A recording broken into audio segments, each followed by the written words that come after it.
The two latest updates coming out of Detroit have definitely raised some eyebrows.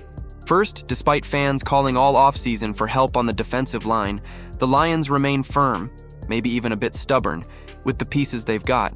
But a recent injury might test that confidence sooner than expected.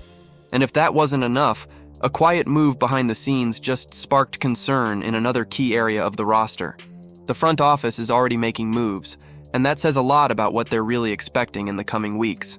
Let's start with the most urgent situation, the defense. The Detroit Lions are sticking to their guns when it comes to their defensive line, doubling down and basically saying, "We're good," despite the buzz around their depth at defensive end.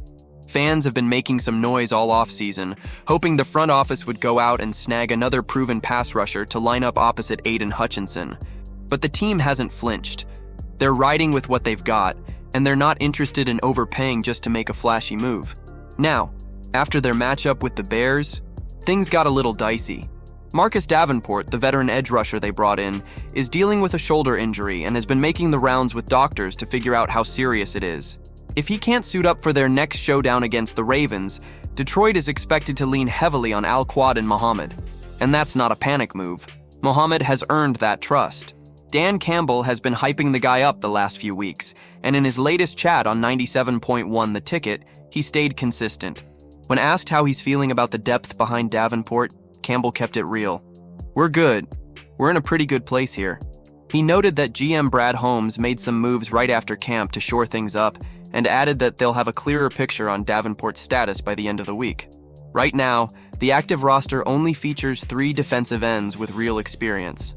Campbell did give a nod to recent pickups like Tyrus Wheat and Tyler Lacey, though they've mostly been inactive on game days so far. So the reinforcements are there, but untested. As for Muhammad, he's been making his presence felt. He's notched 6 pressures and even bagged a sack in Week 2 against Chicago.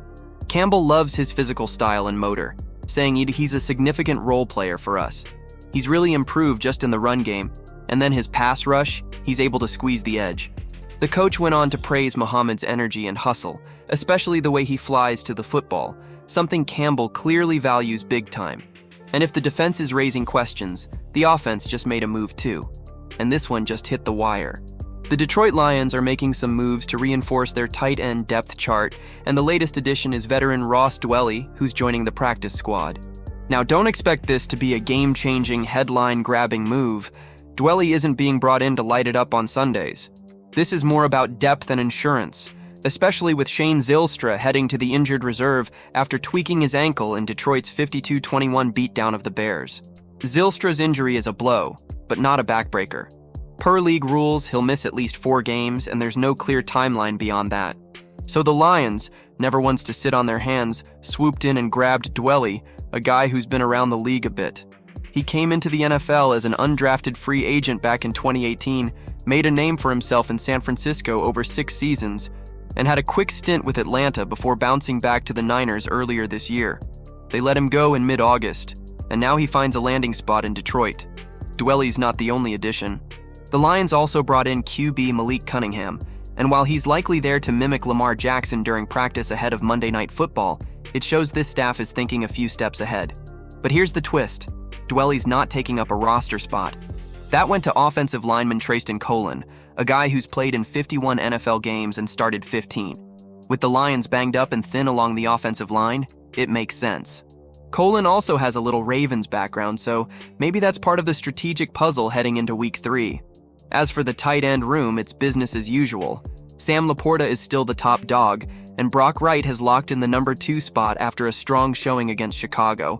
Wright had 3 catches, 28 yards, a touchdown, and even came through with a clutch first down grab. With performances like that, Dwelley is likely sticking to the practice field for now. The Lions are clearly betting on their next man up mentality on both sides of the ball. But honestly, depth might be an issue when things get tight. If you like the update, hit that subscribe button and don't miss the next Lions news.